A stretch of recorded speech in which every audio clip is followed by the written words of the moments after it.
गुरुर्ब्रह्मा गुरुर्विष्णुः गुरुर्देवो महेश्वरः गुरु साक्षात् परं ब्रह्म तस्मै श्री गुरवे नमः तस्मै श्री गुरवे नमः तस्मै श्री गुरवे नमः.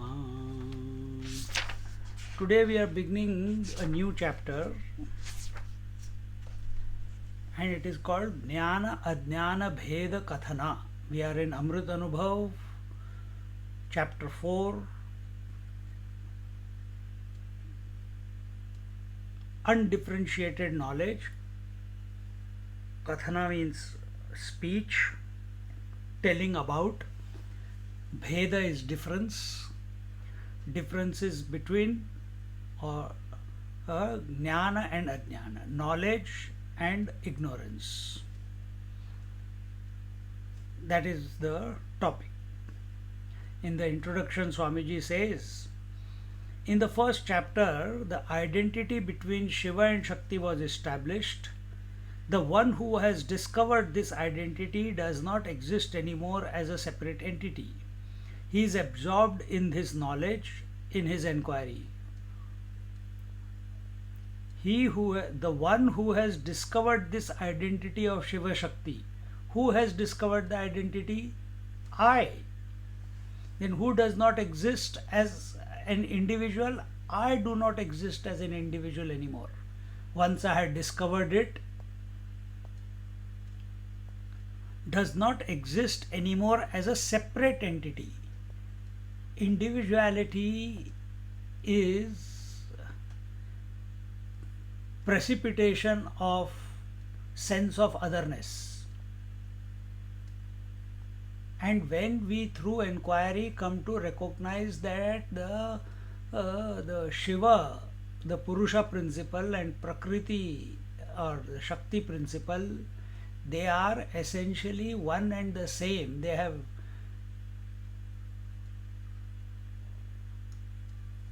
And how do we do that? There the example was given of Shiva Shakti, and throughout that chapter we had been taking it subjectively. Self is the Purusha principle within us and mind is the Shakti principle within us. So this self and the mind are not separate. When we subdue the mind to be the Purusha, then we go into meditation. But Sahaja Samadhi, 24/7 abidance in the truth, in the self, is only when we have discovered that the consciousness alone is as if expressing as the mind. The self alone is expressing as the mind. Pure consciousness with the sense of otherness, the sense of duality, with corruption of thoughts, is called mind. But while the thoughts are expressing in the mind, the conscious is not disturbed. And when we start as a seeker, when we stop taking the mind as an enemy of ourselves, when we stop taking the mind as a one which creates, initially when we are doing neti, we have to take it that overindulgence in the mind, in the senses, in the body brings about the bondage. But once we have come to know that I am the self, I am the Atman, even intellectually, then, and that will lead to meditation. But then the next frontier is recognizing that this self alone, this mind is nothing but the potentiality of the mind alone. This self is pervading the mind, and the entire experience of your life, of your creation, waking, dream, sleep, past, present, future, gods, Jeev, Jagat, Ishwar, everything is nothing but an expression of this potentiality. and you are present in and through the potentiality. It has never been, it is not a separate entity which needs to be shunned away. It cannot be shunned away because it's a phenomena, it will continue. So when we recognize a thing as a thing, then it's not a problem. If you recognize a rainbow as a rainbow, what is rainbow? It's a phenomena. Do you want to own it? Do you identify with it? You enjoy it at that moment and then forget about it. You enjoy the sunrise and sunset. It's a phenomena. You enjoy it and forget it. What's next? You don't try to own it. You don't, no, I want the sunrise, the beautiful sun which I was seeing at the sunrise. I want to see it 24/7. It's not possible. This is what we are doing with our mind. This is what we are doing with our body. This is what we are doing with the world that we are living in. We want to, whatever is good there, we want to extend it ad infinitum, and whatever is not conducive, we want to discard it. It's not possible. Once you recognize that the expression of the world, which is nothing but the mind, is a phenomena, these thoughts, this understanding, these convictions, this individuality is a phenomena, then what should be our interaction with the phenomena?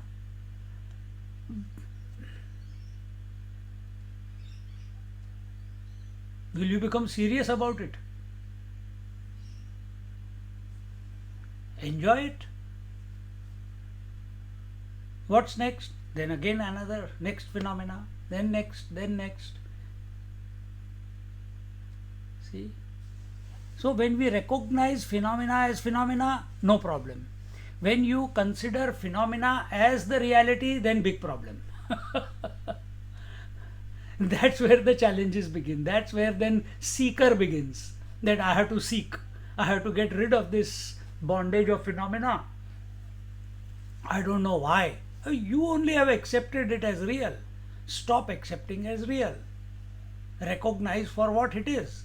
Everything that is changing is only phenomena. And program the mind like that Shakti.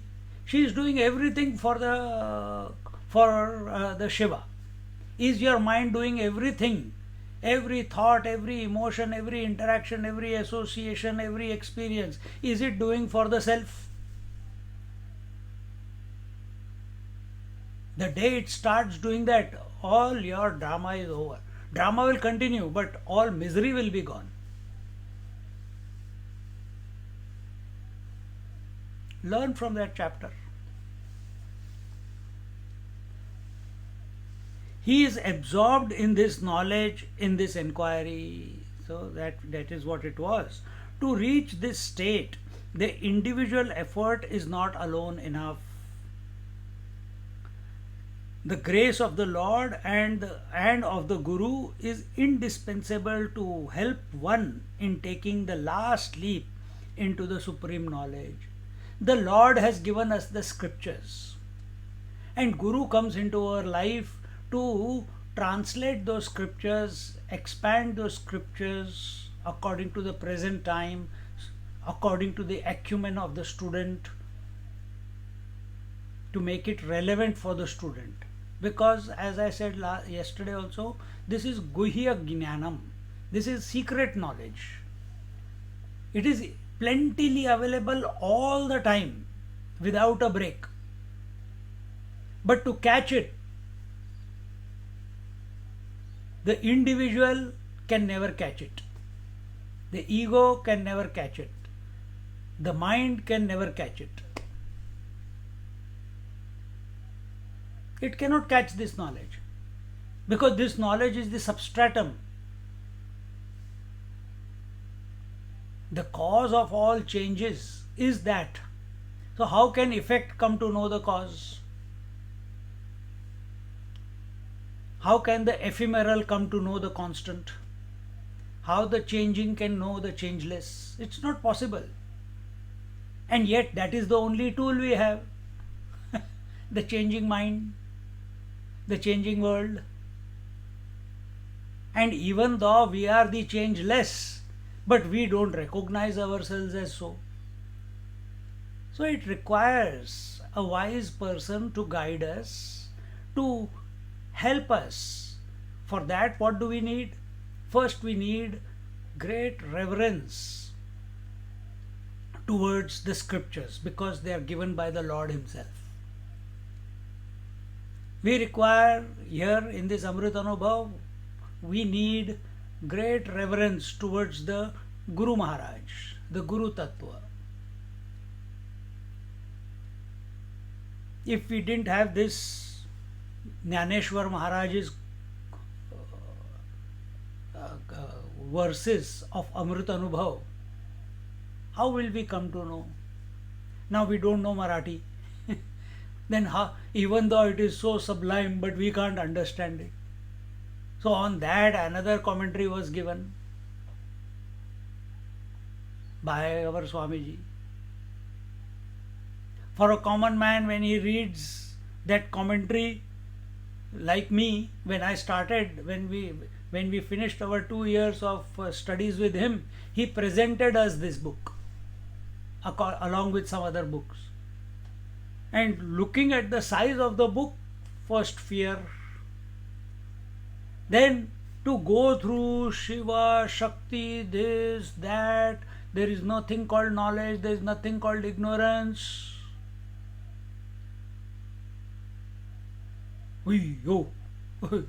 For 20 years, not 20, 15 years, kept it aside.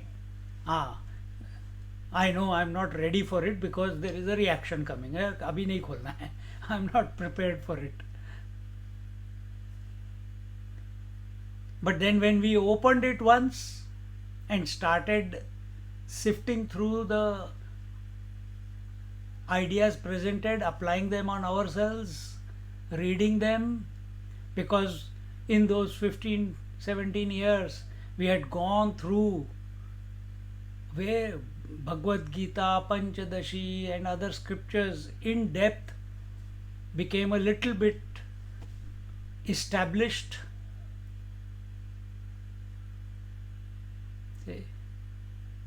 Then the confidence came to look at from the angle of this master.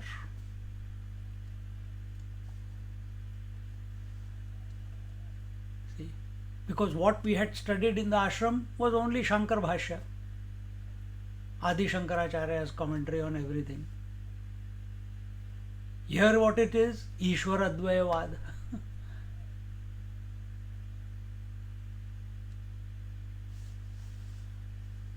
So to get our mind, because we are so stuck up in our own mind, we are stuck up. To get out of this knot that we have created for ourselves by our own misunderstandings, you need someone else to show it. Just as a person looks at a rope but calls it a snake and goes through the fears. Similarly, we are infinite but considering ourselves finite and going through the fear of death, impending death. So just as there in that example in Panchadashi, the Guru comes, some wise man comes and he says, "Arey, this is not a snake, this is a rope." Unnecessarily you are getting afraid and having the symptoms. He did not do anything. He did not convert the snake into rope. All he did was listen to that wayfarer, the wise man, who was smiling, just like our Krishna was smiling to the misery of Arjuna at the beginning of the Bhagavad Gita. What was he smiling at? At the foolishness of this fellow. So that wise person is smiling away at the foolishness of this fellow who is suffering the symptoms of a snake bite where there is no snake. Same is our problem. We are suffering from the snake bite of this world, of duality, where there is no duality. We are suffering from the snake bite of attachments, where there is no attachment. See, and who can open our eyes to this? Only Guru Maharaj. That same Guru Tattva within, the same self within, appears as the Guru Maharaj outside to open our eyes. But our eyes will only open when we are available. That forcefully, the teacher cannot make the student forcefully open his eyes, meaning change his notions, meaning to make him available. That is in the pocket of the seeker. And therefore, here he says, to reach this state, the individual effort alone is not enough. It is required, no doubt, but it is not alone enough. We need the grace of the Lord and of the Guru is indispensable to help one in taking the last leap into the supreme knowledge. And this we told you that when Ramakrishna Paramahansa was there, the last leap happened only because Totapuri Maharaj came into his life. He wanted to have the Vedantic darshan. He was so single pointed that whatever he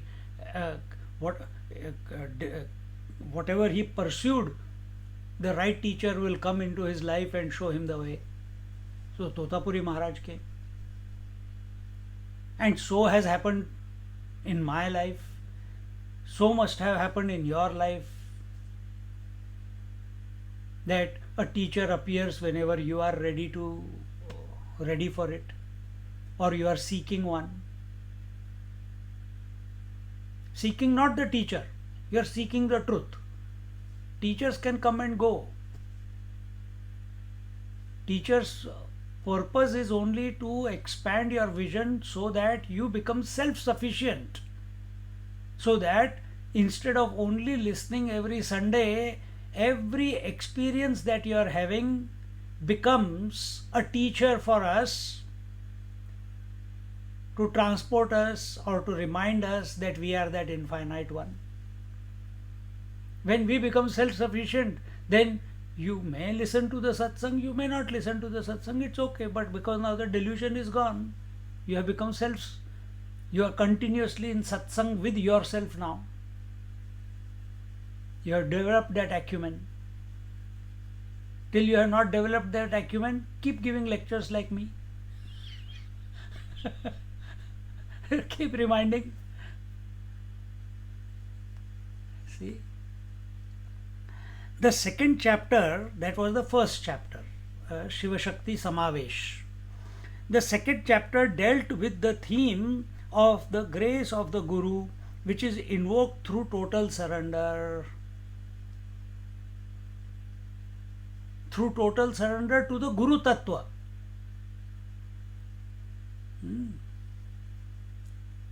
I have already talked about it.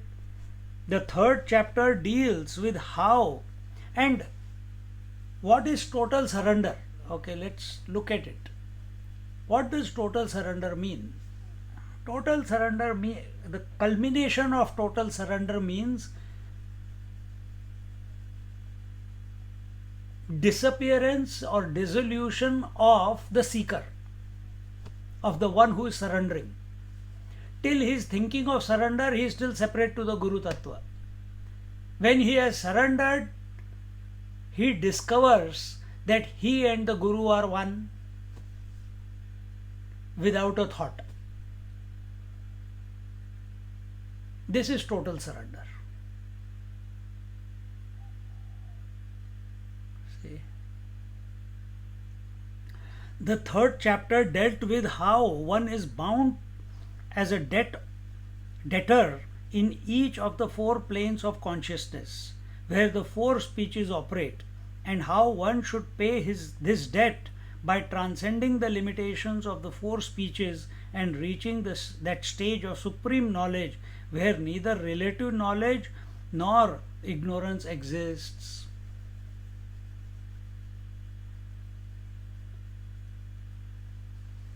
If you take it, so why have we come? We have come. What is our experience of creation? Waking, dream, deep sleep, and samadhi. How do I get out of it? Unless you have not. How can you get out of your burden of the loan? Until you don't pay the loan off, you are not free. Your house is not free. Your responsibilities are not free. Till then you have to slog. So what is the debt? Why am I caught up in this cycle of waking, dream, deep sleep, and samadhi? Because you accepted it as real. Oh, but this is changing. Yes, now that you have realized that it is changing and that is not the real, and real you are. But then why am I not realizing? Pay the loan off, and then you will be free. Then how do I pay the loan off? Vaikari Madhyama Pashyanti Para. Start taking the name of the Lord. Go from gross to subtle to causal to transcendental, and then beyond to Sahaj. Unless you have not paid this is the prakriya, this is the application. This is the sadhana which Jnaneshwar Maharaj practiced in his life.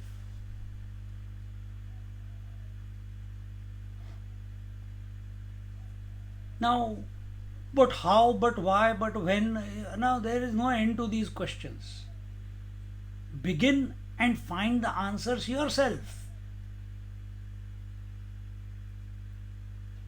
You will recognize how the gross speech turns into subtle speech, turns into causal speech, turns into transcendental speech. And if you have understood the chapter correctly, how with the transcending the gross speech means transcending or becoming not available to or not getting disturbed by the gross world, waking world. Transcending this madhyama means transcending, not getting disturbed by the dream world, dream plane of consciousness. Similarly, pashyanti, by the sleep, by the absence, by the nothingness, you go beyond it. How do you go beyond it? You remain as a witness of it without getting sucked into the nothingness or the void. Then what will happen? Oh, you will find yourself in Turiya. What is that Turiya? Turiya is where you are available to yourself.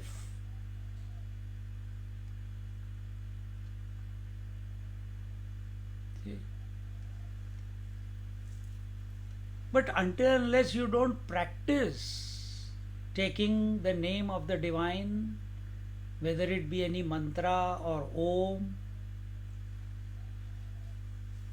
how will you get to that? Be that.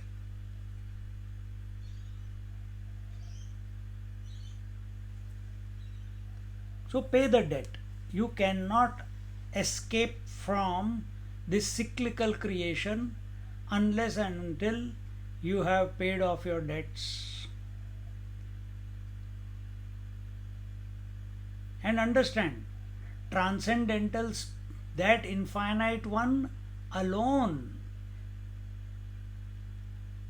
as a phenomena precipitated as the Pashyanti.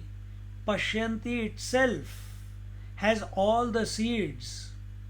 When it fructifies, then the Madhyama comes. and grossified Madhyama is called Vaikhari. So grossified self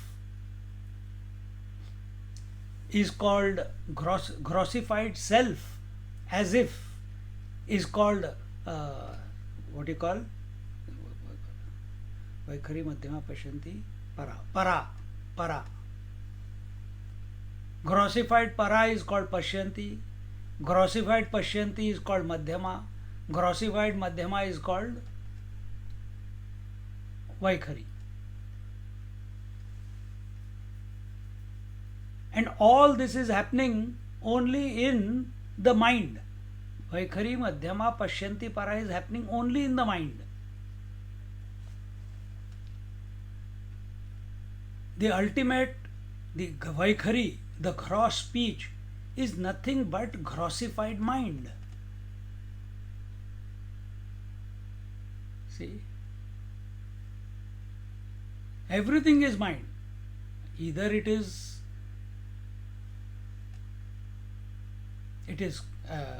unmanifest, it is subtle manifest, or it is gross manifest. But it is all mind only. And who are you other than these? Because we are so much caught up in this gross, subtle, and causal and transcendental that we are unable to see ourselves as we are in essence. And that will be only possible when we are able to pay off. Pay off the debt means doing the sadhana of and beginning it with Vaikhari and allowing it and doing it not mechanically, doing it with bhav and observing the migration of the gross speech to the subtle speech, to the causal, to the transcendental. And when you have seen this phenomena of gross to the transcendental and transcendental to the gross, who is observing this? Then you have paid your debt.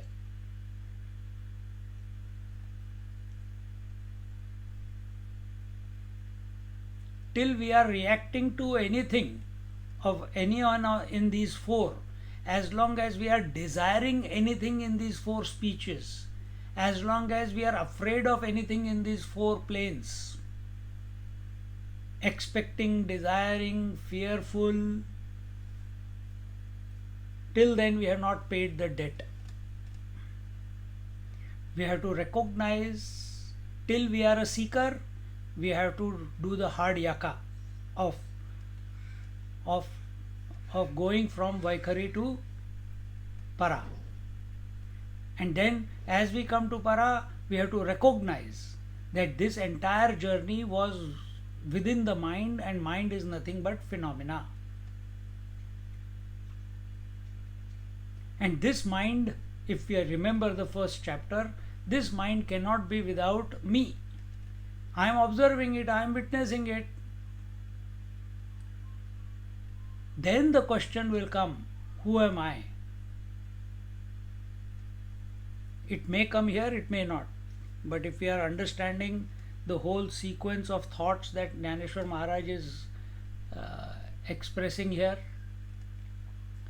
then there will be no doubt left. You will not get stuck in para.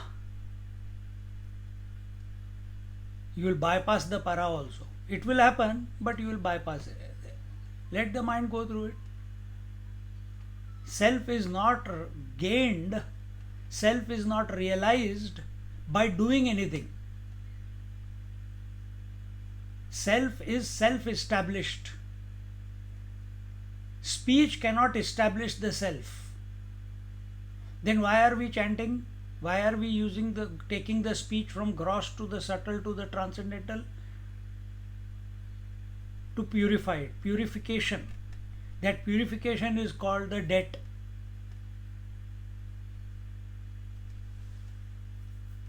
That purification is called offering to the divine.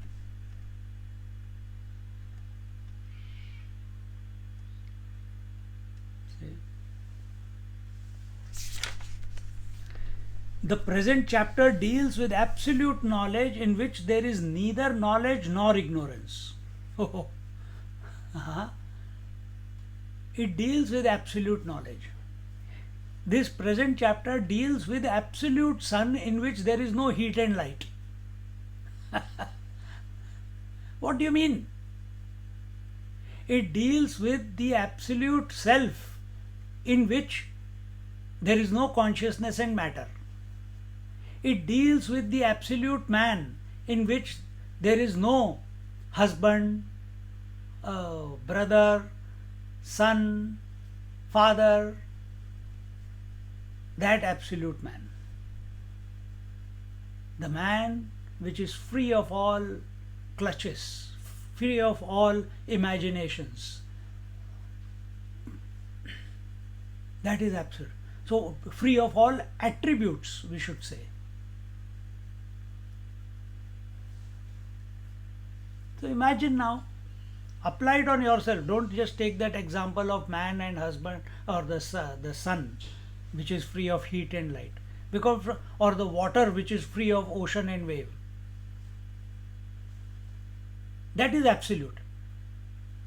Absolute is self-existing. Absolute is self-knowing. Absolute is complete.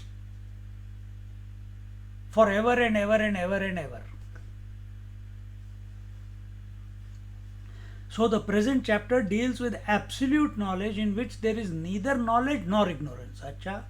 Then where is knowledge and ignorance?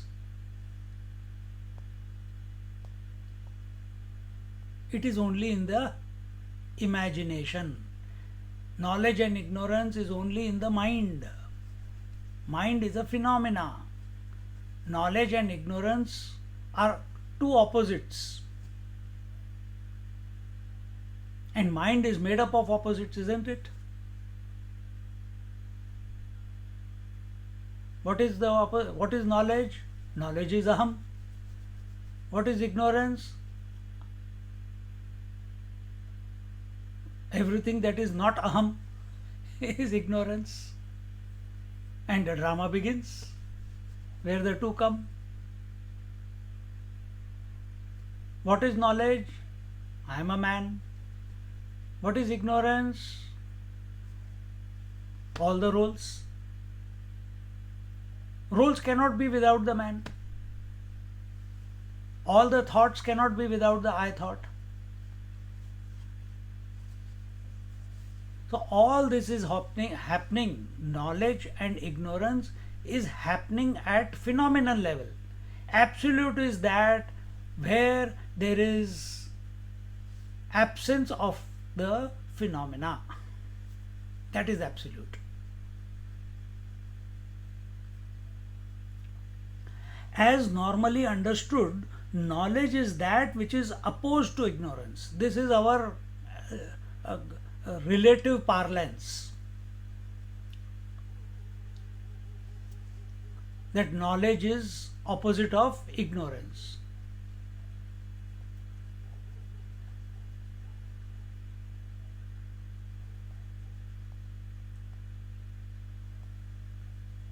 The two cannot exist simultaneously, or again, knowledge and ignorance fall in the same level of reality. So, these are the views. First is knowledge and ignorance, the two cannot exist simultaneously. Knowledge, which is the self, and ignorance, which is not self. These two cannot exist simultaneously. Yet, as an individual, that is our experience, isn't it? In the phenomena, anything is possible. There is no dearth of imagination in the phenomena. So when we consider ourselves to be the individual, we are under the clutches of phenomena, accepting ourselves to be the phenomena. We are not accepting ourselves to be the absolute. then suffer.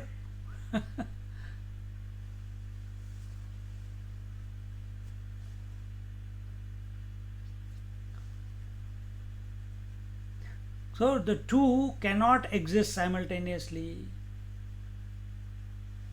If I am the self, then will I continue to be disturbed by the phenomena? Not possible. If I have come to know that I am the self, I will not be disturbed by the phenomena. If I have come to know that I am the man, then I will not be disturbed by the roles that are expressing out of this phenomena called body, this mind, the father, brother, husband, wife, etc. We get disturbed only when we take the role as the real. We have not taken the substratum as real. So make this shift within yourself. Nobody can help you do that. You have to do it. You have to shift your angle of perception. You have to interact with yourself no more as the phenomenal one, only as the absolute one, in and through all experiences. Yes, it will be difficult in the beginning. Practice makes man perfect. लगे रहो मुन्ना भाई. What other choice do you have? What other choice do you have? To remain miserable continuously till the end?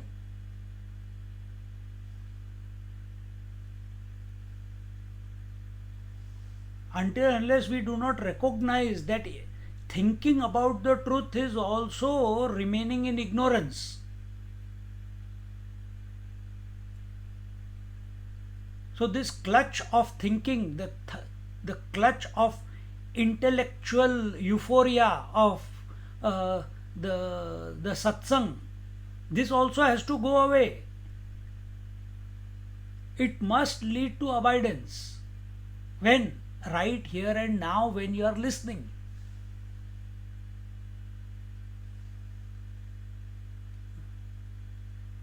Jnaneshwar Maharaj is not telling us, or Swamiji is not telling us, or I am not expanding on it to get approval from you, validation from you. I am not telling it, this speech is not to convince my mind and say, and mind says, oh, that was really nice what you said today. No, who cares? This is the truth.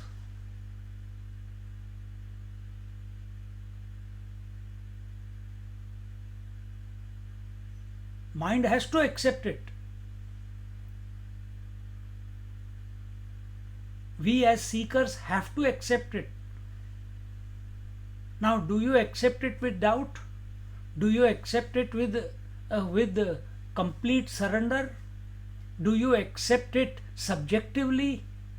Do you accept it I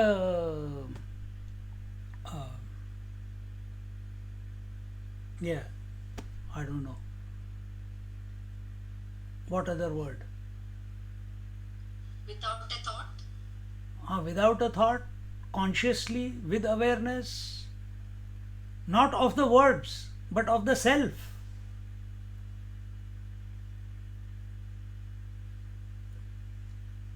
That only the mind can do it, you can do it.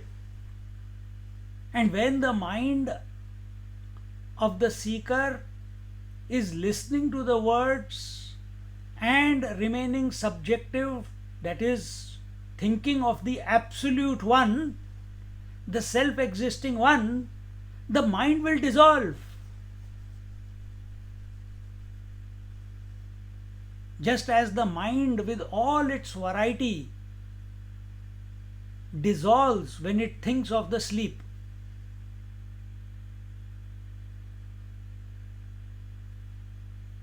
सब घोड़े गधे बन जाओ, खड़े खड़े बैठे बैठे सुनते सुनते dissolve.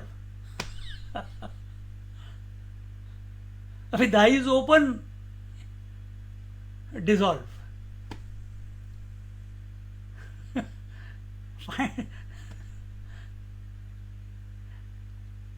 don't we sometimes, we are listening and suddenly something triggers, some word triggers, and suddenly for few seconds we go into a reverie, we start imagining something, and suddenly अरे मैं तो lecture में हूँ, and for few seconds you went into your imagination.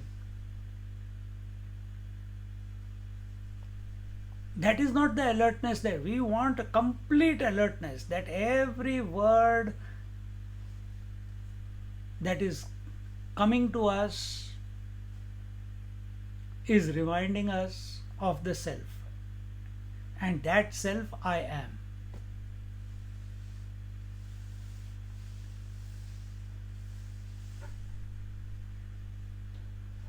The two cannot exist simultaneously, or again, knowledge and ignorance fall in the same level of reality. Knowledge and ignorance, when it is at thought level, we want to do meditation, meditation, meditation, so much. It must be practiced also. We are not saying don't, but recognize, if going into meditation is being with the self, what has happened now? You have become free of waking, dream, and sleep, and now you are in meditation. And what is waking, dream, and sleep? Ignorance. And what are you now? In Nirvikalpa Samadhi, in union with yourself. But what type of union with yourself? Temporary. So if that union with yourself in Samadhi is called knowledge, and waking, dream, deep sleep are called ignorance, all these four are called ignorance only. Ignorance only expresses as variety. And what is the variety? On one hand, it created ignorance called Vaikhari Madhyama Pashyanti, and on other hand, it created knowledge, Para. But it is only at thought level. Oh, but I was experiencing myself in the self, but only at thought level. That's why you are talking about it. If you realize there is nothing to talk about, because you can talk only about the other. In self there is no other. It is one without a second.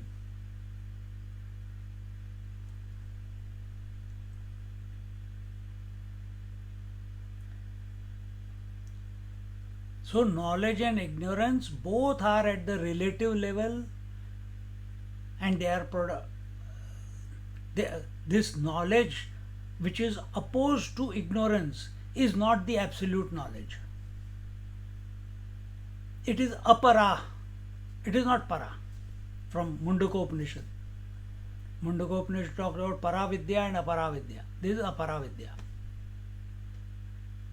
Lower knowledge, not the absolute knowledge. That means the jnata jneya jnana differentiation in terms of knower known knowledge is common for both knowledge and ignorance. What is the rule at the relative level? There is a knower, there is a known, and there is knowing. There is an experiencer, there is an experience, there is experiencing. There is a seer, there is a seen, there is seeing. Observer, observed, observing. Where this triputi comes, this triad comes, where does this triad come? I am asking, where does this triad come? In the mind, in Prakriti. Only in the Prakriti, only in the mind, only in the relative, In the Jiva. only in the phenomena. See? Only in the phenomena. And what is the phenomena? Vaikhari, Madhyama, Pashyanti, Para. Waking, dream, deep sleep, and samadhi. All these four places the experiencer experienced and experiencing is going on. See?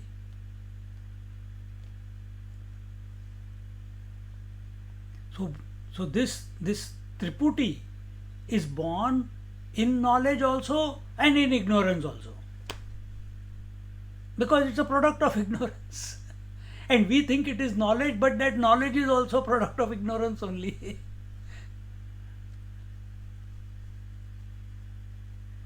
However, the pure knowledge, the absolute knowledge, not the relative one, the absolute, Mukhyatma, the pure knowledge that I am, which is common to all the three planes of consciousnesses. What are the three planes? Waking, dream, deep sleep. Vaikhari, Madhyama, Pashyanti. The substratum is common. Don't you know? These three come and go every day. The one who knows, get to him, find out it's his real nature. How does he look like?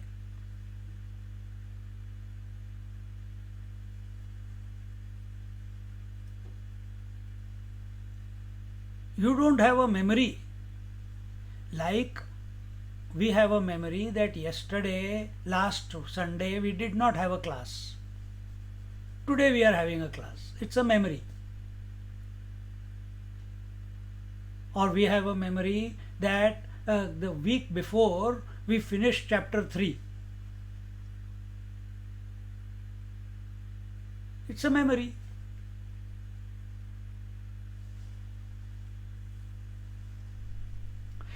Is, when I ask this question to you, that is your knowing of waking, dream and deep sleep on a daily basis, is that a memory?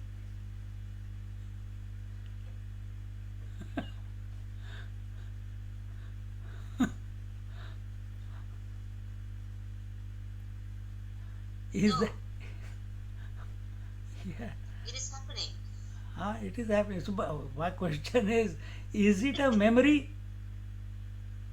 No, Swamiji. Then who is saying that no, Swamiji? Is it the waker speaking? Is it the dreamer speaking? Is it the sleeper speaking? And the transcendent world cannot speak? It should be the I within all stages, Swamiji. Don't try to work it out. Don't try to work it out. You work it out, you are back into the trap. Yes, yeah. Just leave the question. You need not answer the question, who am I? If you answer the question, who am I, you are back into the relative. You ask the question and sit still. These are the pointers to consciousness. These don't require an answer, because you are the answer. And you cannot know yourself as separate from yourself.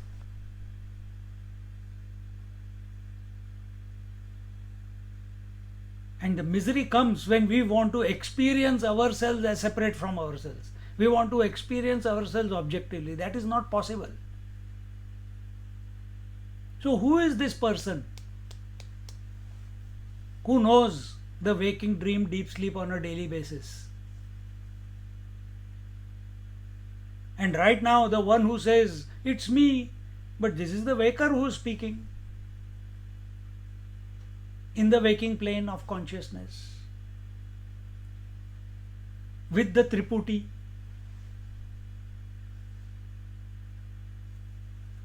You contemplate on this, you will vanish. Who is that one? The relativity will dissolve if you contemplate in this manner.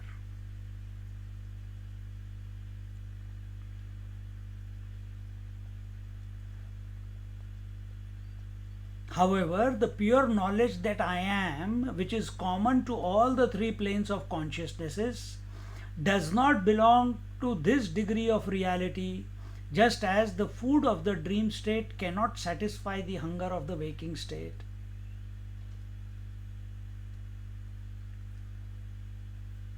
So, the pure consciousness, the absolute self, which is common to waking, dream, deep sleep, the absolute man, which is common to father, husband, brother, son, does not belong to this degree of reality. So when husband is saying, wife is asking, who are you? I am a man. Or you recognize right now that all the roles are being played on a daily basis of husband, brother, father, son, and you don't lose the man. See? But this man is transcendental to all the roles. It's beyond, unaffected.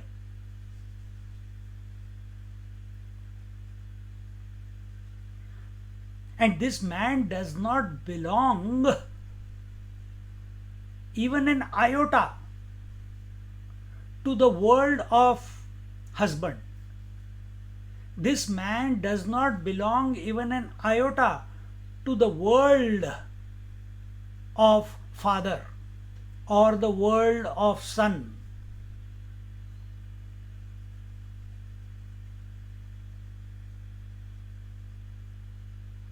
Similarly, this absolute self does not belong to the world of waking, does not belong to the world of dream or sleep or para.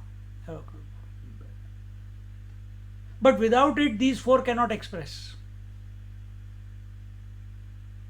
But it does not belong, it is not attached, for from its point of view, there is nothing called these four.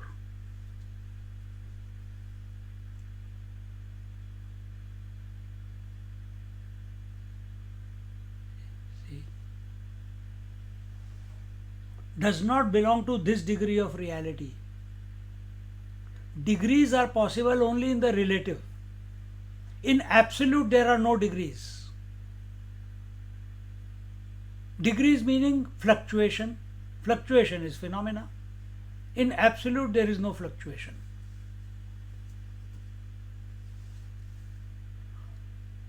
But energy is fluctuating, light is fluctuating, that is all phenomena.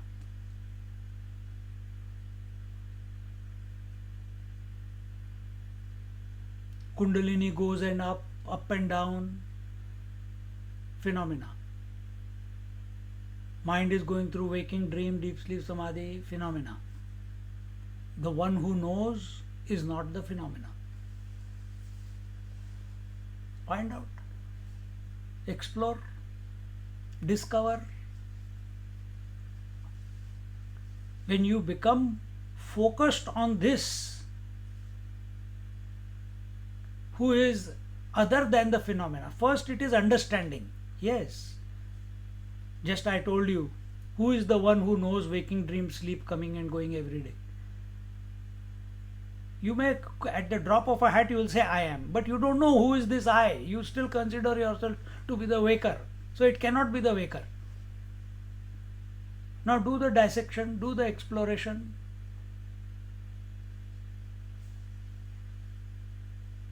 First is acceptance that you are other than these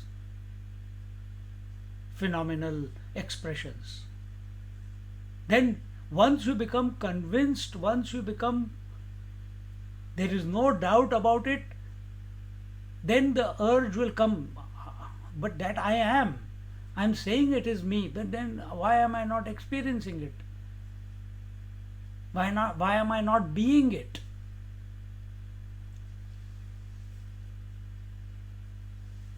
Can I remove the phenomena? No. You cannot remove the phenomena. Then what can I do? You can only do one thing. Either be at the phenomenal level or be at the absolute level. You cannot have both. You cannot be a waking also and have sleep also. No, either you are in waking or you are in sleep.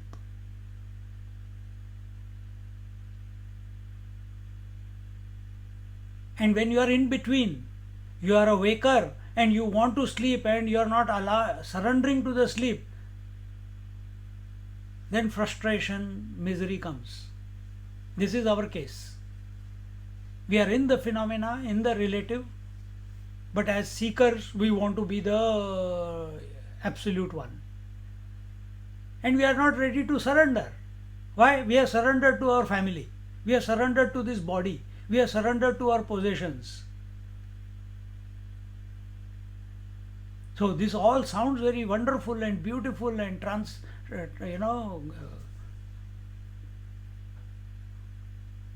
soul satisfying. But we are not ready to surrender. रोज का dose ठीक है. Don't ask me to vanish. Don't ask me to merge and be that one. Somewhere fear is there inside. Somewhere misunderstanding is there.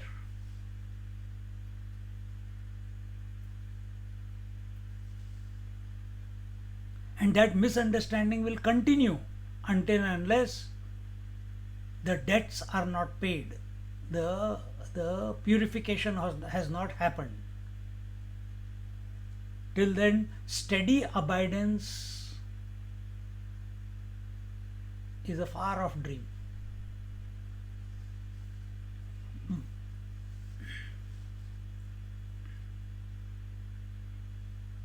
In the same way, knowledge and ignorance belong to one plane of existence and have no meaning as regards our essential nature.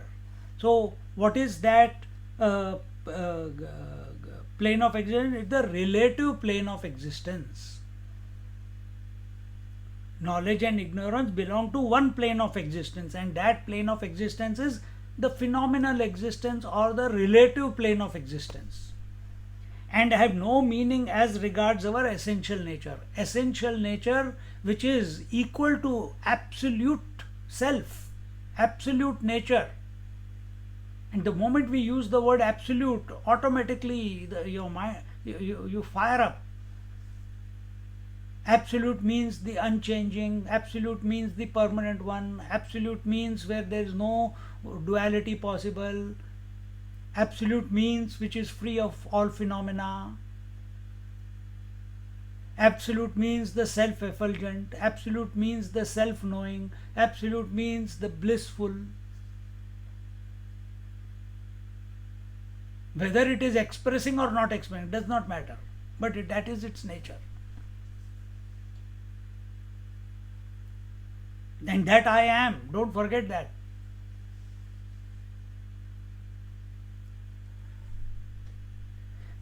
Knowledge and ignorance belong to one plane of existence and have no meaning as regards our essential nature, the pure knowledge, or yathartha or paramartha bodha is concerned. As regards the essential nature, other different terms are used. You can call it Atma Tattva, you can call it Yathartha, that which is Paramartha Bodha. And this Bodha is not through thoughts.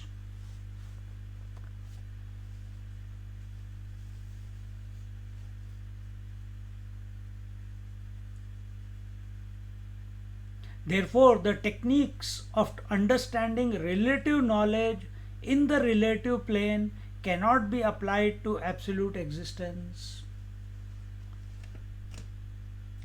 All that you feel as a husband or a father has got no meaning for the man.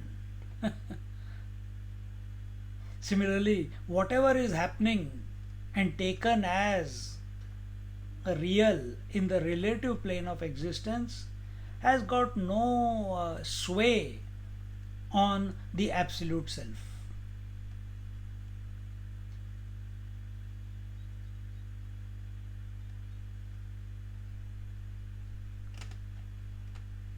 So these two are totally Now don't think there is absolute and relative. Don't create two. Substratum is always the absolute, and that you are. But because of your overindulgence, acceptance, identification with the body, etc., you have now started behaving differently. Instead of absolute, now you are behaving as relative. Then in the relative, again you go even more degeneration. In relative, you get identified with more other relative. And even further fall is there, as father, daughter, sister, etc. And you've gone so deep into the dark hole that to come out, pahi mam, bachao, bachao, bachao.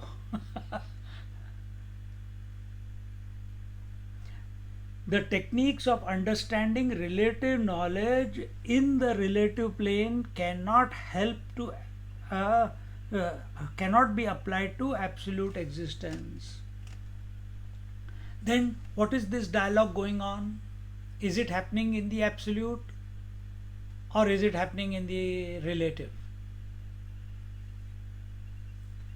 Is it happening in the absolute or happening in the relative? I'm asking. Think and answer. Everything is happening in absolute, Swamiji. Anyone? It's happening in the absolute too, Swamiji. Anyone else? Wise person? Two wise have spoken.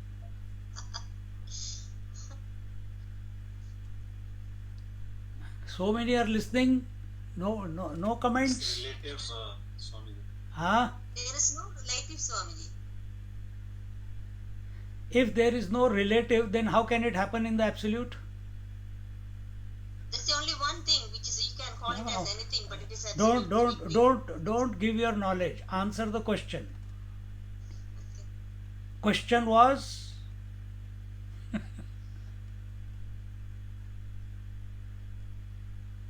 is it happening in the relative? What is happening in the relative? Is it happening in the absolute? That is the question. So contemplate and answer. Don't let just fire off. It's not a brainstorm session. Then something will come out right by mistake. No, contemplate. It appears as if happening in the absolute, but it is not happening in the absolute. Who is saying this? The relative. The relative person is speaking it, no? Yes. So it cannot. What is the vision from the absolute?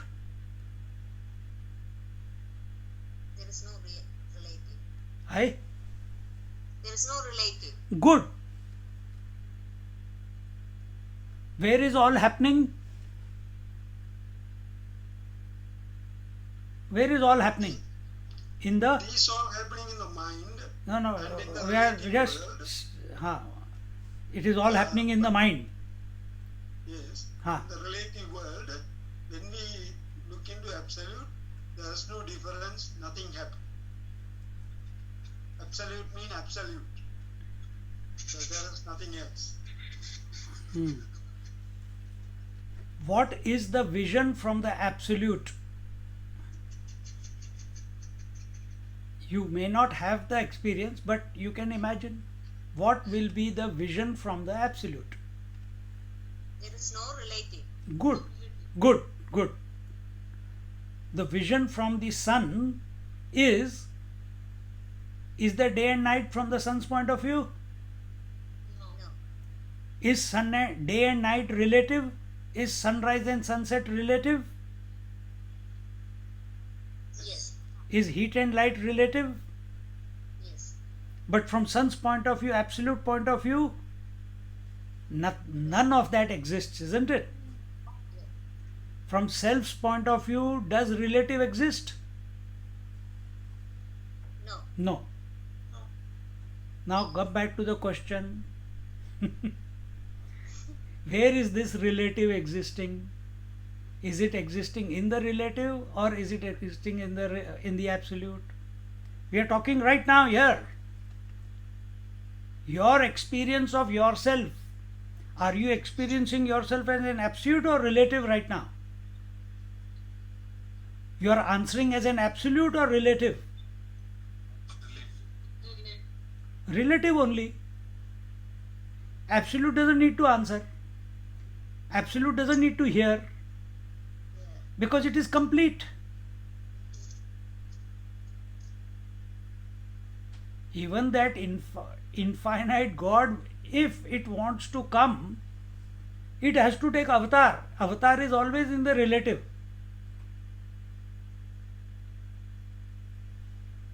So from absolute point of view, it alone is ekameva dvitiya.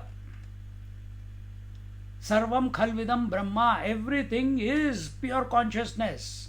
In fact, there is nothing called everything because it alone is. Purnamada Purnamidam. All these are words to indicate the continuous existence of that absolute. And what we are talking right now of waking, dream, deep sleep, knowledge and ignorance is in the relative, in the absolute there is no knowledge and ignorance. Now recognize that you are that absolute in essence, in which neither there is knowledge nor there is ignorance. Where is knowledge and ignorance? Only in the phenomena. Where is the phenomena? In the mind. In the mind are all your personalities, isn't it?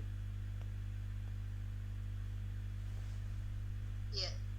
All their father, mother, daughter, sister, old, young, born, dead, all these are only in your mind. The seer, observer, witness, all that earth, they are only in your mind. They are not in the absolute.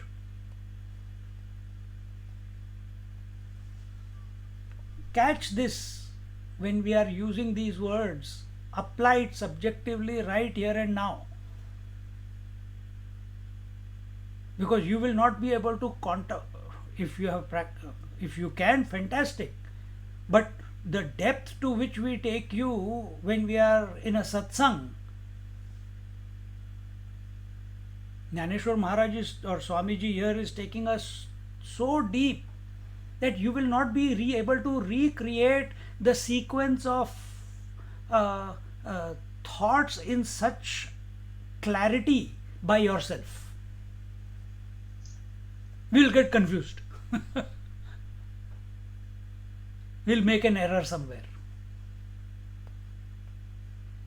So it should be right here and now as we are listening to this, as we are reading this. Therefore, the techniques of understanding relative knowledge in the relative plane cannot be applied to absolute existence. So whatever you have understood, whatever is your clarity, whatever is your awareness, whatever is your knowledge, whatever is your samadhi, all this has got no meaning in the pure consciousness, the absolute self that you are. It has got no meaning. Just as day and night have got no meaning from the sun's point of view, just as wave and ocean has got no meaning from the water's point of view, just as shape of ornaments have got no meaning from the gold point of view, similarly from the pure self point of view, the absolute self point of view, there is no meaning for the relative. There is no meaning of the phenomenal. Phenomenal being waking, dream, deep sleep and samadhi. And where is this speech going on right now? In the waking. It's a part of the phenomena. If we don't want to take it as waking, dream, deep sleep, okay, mind is the phenomena where everything is happening. From absolute point of view, there is nothing called mind.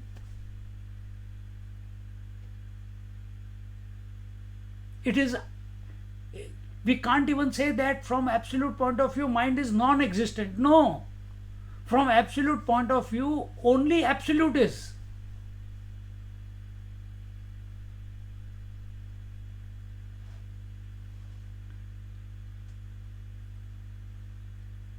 See?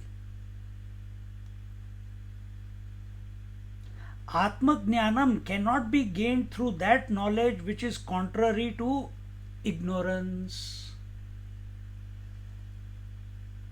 Just as sun, without sun, day and night cannot exist. If you look at yourself, if you take only the day and say realization is, I can realize the sun only in the daytime, at night it is not possible.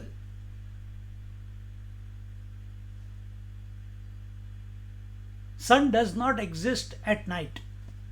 Is it true? No.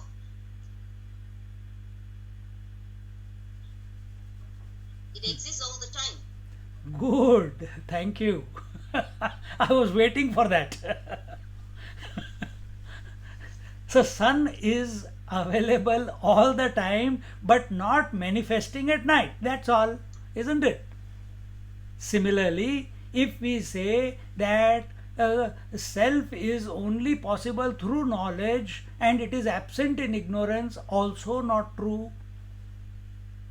We are taking the position in the phenomenal as the knower, and as long as I am the knower, I will lose the plot. Again, take another example. If I take, where is contemplation possible? Only in the waking. So if I take only in the waking as real and do the sadhana and say the self is not present in the dream, the self is not present in the sleep, now you are taking a contrary position to dream and sleep. Sleep is a state of ignorance. Dream is a state of confusion. In waking I am clear. I will meditate. Yes, you can meditate, you can contemplate, you can read, you can study, you can do your application in the waking. But you have to accept that the dream and sleep, there also the self is, that the one which you are seeking. Without the self, these fellows cannot be. Without the substratum, phenomena cannot exist. Yes, you can see the sun in the day, but without the sun, night also will not be there. Isn't it? So, when we do sadhana, we have to take both of them together. When we do sadhana, waking, dream, deep sleep, samadhi, all of them have to be taken together. Then you can shoot out of the gravity of these four. Then you have paid your debt. But if you think it is only the waking, then we are shortchanging. You don't get attached to sleep, you don't get attached to anything in the dream. In the waking, you are attached to everything. Again, only 1/3 of your life you are accepting as real. Please put the audio off.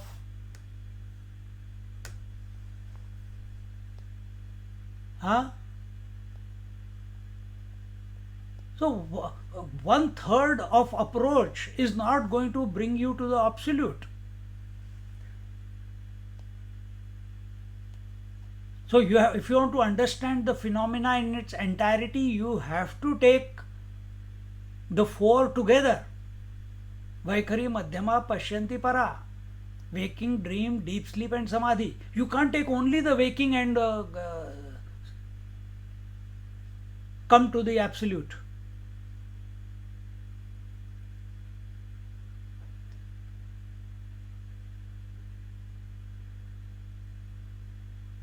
See?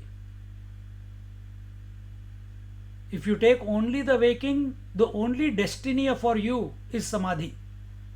It's not realization. When you take all the three and recognize you are, the self is the substratum of all the three, all the four.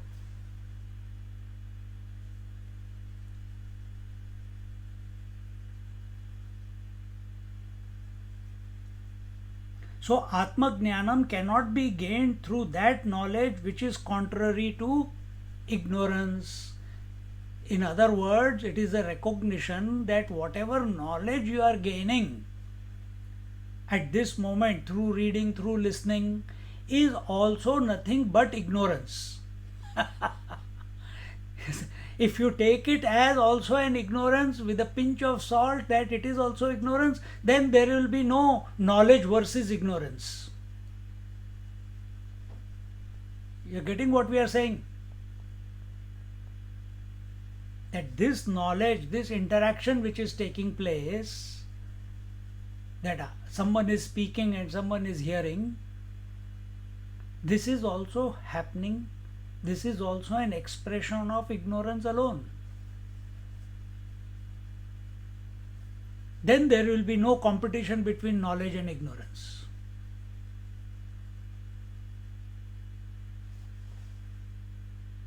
See? That knowledge which is not differentiated in terms of knower known knowledge is real knowledge. So let this dialogue go on. Let hearing go on. Don't become the hearer. Let seeing go on. Don't become the seer. Let waking go on. Don't become the waker. Becoming is the problem. That is precipitation of individuality. And this individuality we are trying to, the process is, this individuality has to be dissolved.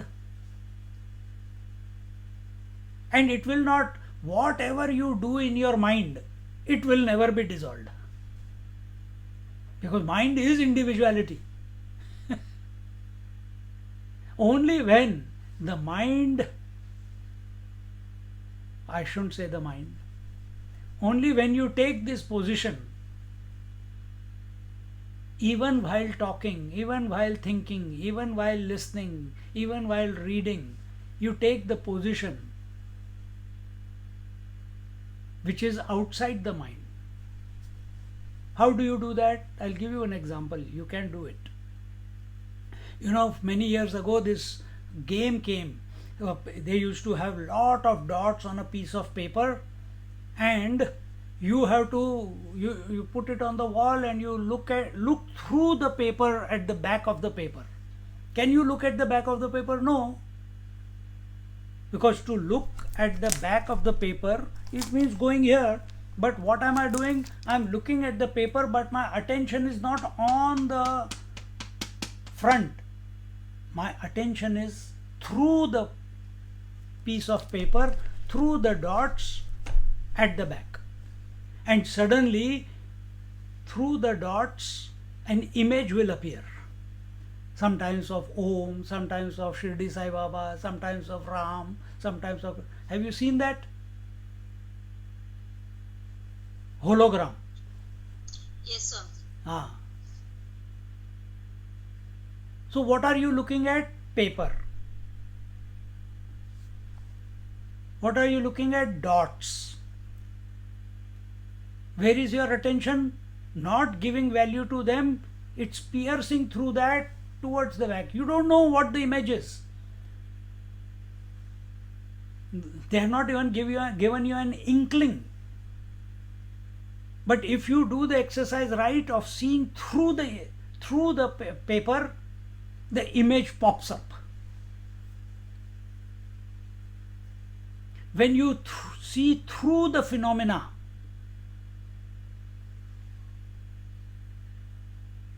you fall back into yourself.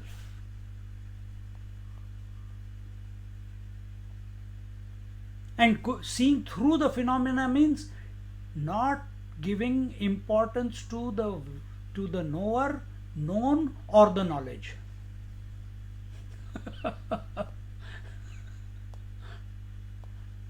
If you give importance to this knowledge, again gone. Then you have not given importance to the self, in being the self. In your presence, this knowledge is coming and going. Thoughts are coming and going.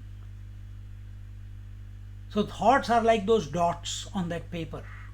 thoughts are like those dots on the mind, on the screen of the mind. See through it. Don't get caught up in thoughts. If you get caught up in, if you try hard to look into that paper, you will never see the image. You have to see through.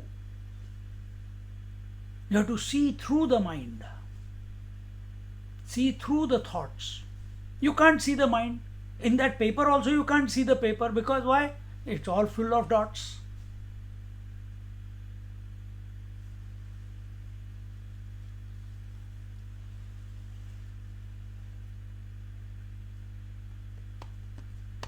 देखो ये मजा है. When you are seeing a movie, you know your everything is colors and forms when you are watching a movie. But you know there is a screen behind. Without the screen, movie is not possible.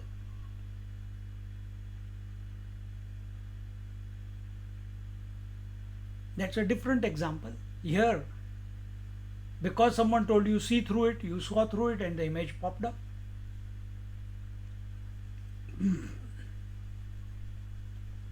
That image had a particular form. Here, self has got no form. But you see through the matrix of the mind without getting lost in the mind. This matrix, these thoughts in the mind are nothing but that Maya. Maya is ignorance. Ignorance is mind. Maya is at totality level. Ignorance is at individuality level. When we talk about individual, we call mind. When we talk about knowledge, we call ignorance. When we talk about Ishvara, the all-knowing, then we call it Maya. But Maya, mind, ignorance, all are one and the same. And whatever knowledge you are gaining right now is only through thought. So it is only in the mind. Therefore, it's only ignorance. Are you knowing that the thoughts are coming and going? Yes. Are you knowing that the waking deep sleep are coming and going? Yes. Don't be influenced by them. How not to be influenced by them? By accepting 100% that you are the constant one.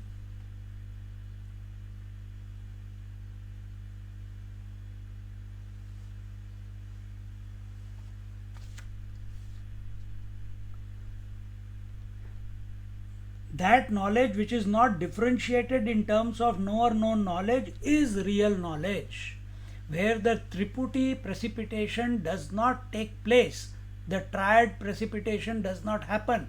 That is real knowledge. This is the theme of the 4th chapter.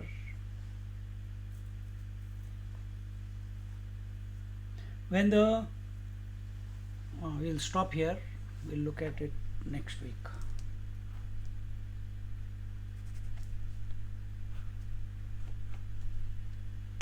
Time हो गया ना? हाँ. So this is the topic.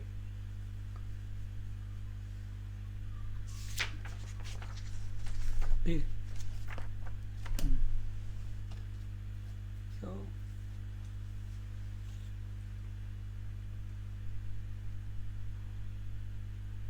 we have no choice. When we read what Jnaneshwar Maharaj has said, we have no choice but to be that unchanging one. Even while the phenomena is going on.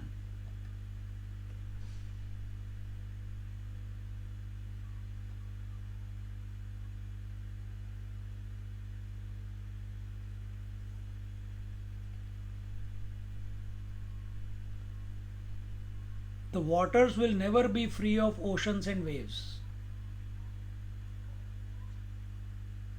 But water is independent of ocean and waves. The sun is independent of day and night, sunrise, sunset. It is independent. It doesn't even acknowledge their existence. But from relative point, without it, phenomena cannot express. So all this dialogue is happening in the relative. Recognize that this dialogue, this understanding, this interaction is only in the phenomena. I am other than the phenomena.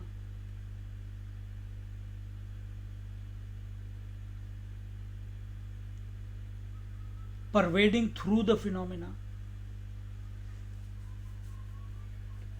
This language I am using only in the relative. From absolute point, there is no question of pervasiveness and Satchidananda or Nitya Shuddha Buddha Mukta and it is always bliss. Nothing all these attributes do not stick to the absolute.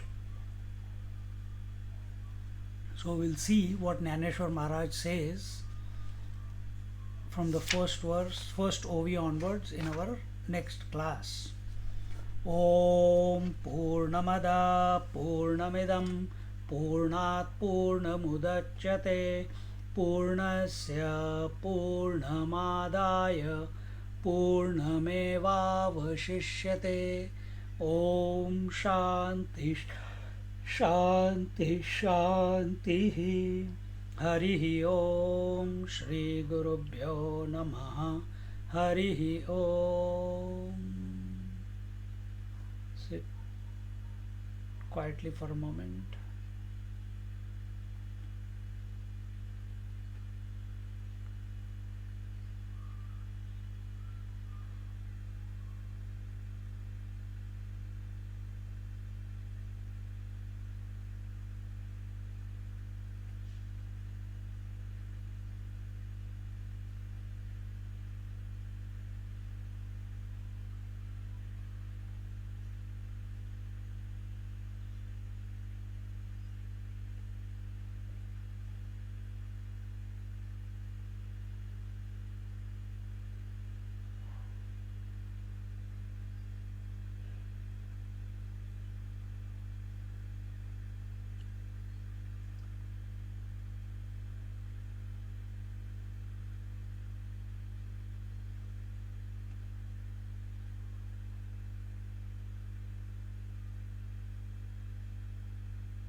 Hari Om.